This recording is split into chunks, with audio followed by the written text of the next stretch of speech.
All right, folks. So what we have here is the TIDRadio, and this is the TD-H8. And I believe this radio comes in two different versions. One is a ham radio version and one is a GMRS version. This is the ham radio version. It's a dual band radio and it produces up to 10 watts. In this particular video, what I wanted to do was a spectral purity test where we look to see if this thing is legal in terms of spurious emissions or dirty spectrum. I had been contacted by TID Radio and a few times, and they asked me about testing this radio, and I really wasn't that interested. But in that time frame, they've sent a lot of these radios to a lot of people, and there's been a lot of reviews on them. So I wanted to check one out, and I wanted to see if it was clean or not, and then also do some other testing that we'll probably see in other videos.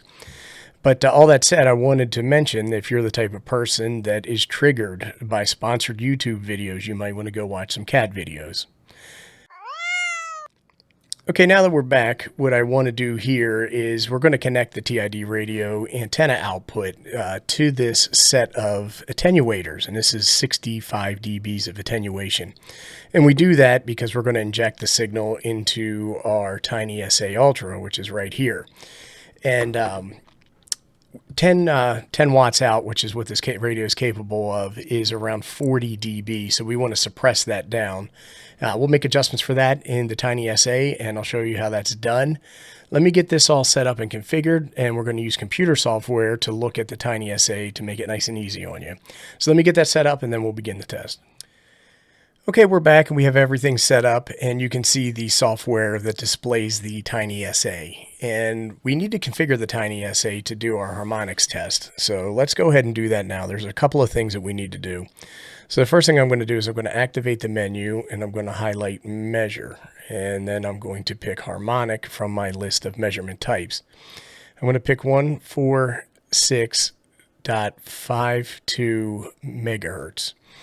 And what that's going to do, that's going to be the fundamental frequency that we're going to transmit from using the TIDRadio, the TD-H8 HAM radio designation. The next thing is that any spurious emissions need to be 40 dB below the fundamental, but they also need to be below negative 16.02 dBm. So what I want to do is I just want to add a quick line that'll make it easy to see if anything is below that or not. So I'm going to activate my menu. I'm going to go to display, and then I'm going to hit draw line. And then here I'm going to pick negative 16.02 times 1. And this puts that blue line across the screen. And any spurious emissions need to be below that in order to be considered legal. The next thing I'm going to do is I'm going to account for the negative 65 dB of attenuation that is made up in their attenuators that we have connected to the radio. So I'm going to highlight the menu. I'm going to go to the top menu, and then I'm going to pick level. And then I'm going to pick external gain, and I'm going to go negative 65 times 1. And then that should configure everything that we need for this particular test. Now, when I activate the radio, hopefully you can see that it's set for a frequency of 146.520.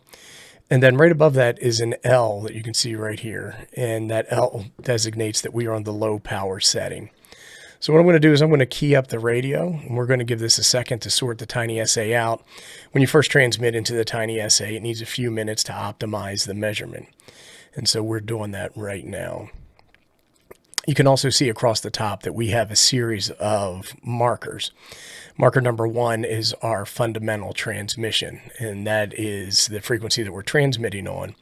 And then 2, 3, and 4 are harmonics, and you can see those represented in the top with the frequency that they are at. So it would say, like, marker number 2 says plus 146.5, so it means it's 146 megahertz above our fundamental. And then right now it's reading negative 44.8 dBc, and that's in decibels in comparison to our fundamental. And then what we can see right here for this particular test is that while all of our harmonics are more than 40 dB down, they are not below the negative 16.02 threshold. So in this particular case, this radio is not legal to use on the ham bands. which is rather unfortunate. So what I'm going to do is I'm going to stop transmitting right now, and then we are going to go ahead and we are going to go back into the menu, and you can see our TX power is on low, and then we are going to adjust that to medium. I'm going to hit menu, and then I'm going to hit exit, and that L has now turned into an M. I don't know if you can see that well on the screen. And so what I'm going to do now is I'm going to go ahead and I'm going to transmit on this frequency, and we are going to see what happens.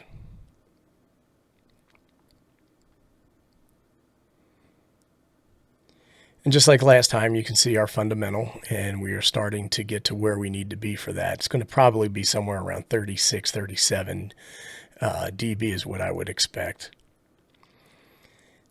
And then in this case, you can see that all of our harmonics that are registering are around 40 dB below the fundamental, which is part of the equation. But it looks like that the fundamental for number 4 is not below the blue line, which means, again, on medium power, this is not legal for use on the amateur radio bands. All right, so the next thing we're going to do is we're going to let this run 1 or 2 more times and sweep through, and just to make sure that we're correct. Our fundamental's at 37, which is what we expected. And the marker number 4 is above the blue line. So I am going to let off. I am going to go into our menu, and then I'm going to change the power to high. And now we are on high power, and I'm going to exit out. And now that M has been turned to an H right here, so you can see that we are on a high power transmission. And this should be somewhere right around 40 dB on our fundamental. So let's key up and see what we see. And remember, this takes a minute or two to sort out, so we're going to give it a few sweeps through.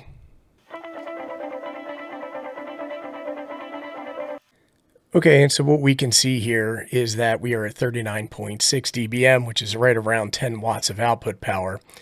And in comparison to our fundamental, our 2 harmonics that are showing at number 2 and number 4 are more than 40 dB down, which is fantastic. But again, 2 and 4 are above the blue line, and this is not legal for use on high power. So what we can see with this TDI-radio, this H8, is not legal to use. You can make that what you want, but for me, it's not something that I'm going to be transmitting on. Now, one of the things I wanted to do is I wanted to take a look at the 70 centimeter band. We just looked at the 2 meter band, and I'm going to change the frequency to 4, 3, 2, 1, 0, 0. And what I need to do here is I need to go back into my harmonic measurement, and I need to adjust for that. So let's go to our top level, and we're going to go to measure. We're set for harmonic, and we're going to go 432.1 megahertz. We're going to go into display. We're going to draw our line at negative 16.02. We're going to set that, and then we are going to go back in. We're going to go to level. Oh, let me go back. We are going to go to, let's just go back to our top level because I got a little click. Oh, here we are, external gain under level. And I'm going to say negative 65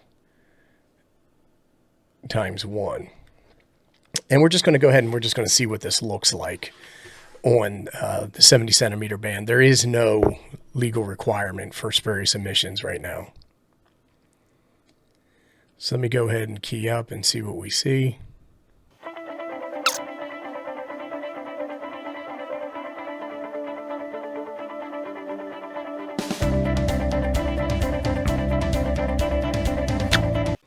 Okay, and this is pretty much sorted out. So what we're going to take a look at here is our fundamental is coming in at 39.1 dBm, which is perfect.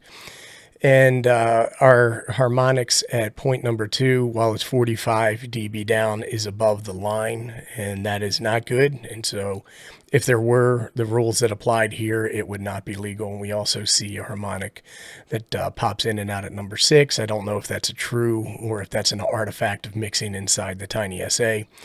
But either way, we still have the harmonic at number 2, which is not good. So I'm going to go ahead and unkey, and I'm going to say thanks for watching, everybody. I totally appreciate it. I appreciate TDI for sending, or TID for sending me this radio for my consideration. If you have any questions, comments, suggestions, or recommendations, go ahead and post them below, and I'll do my best to respond. Thanks for watching, everybody.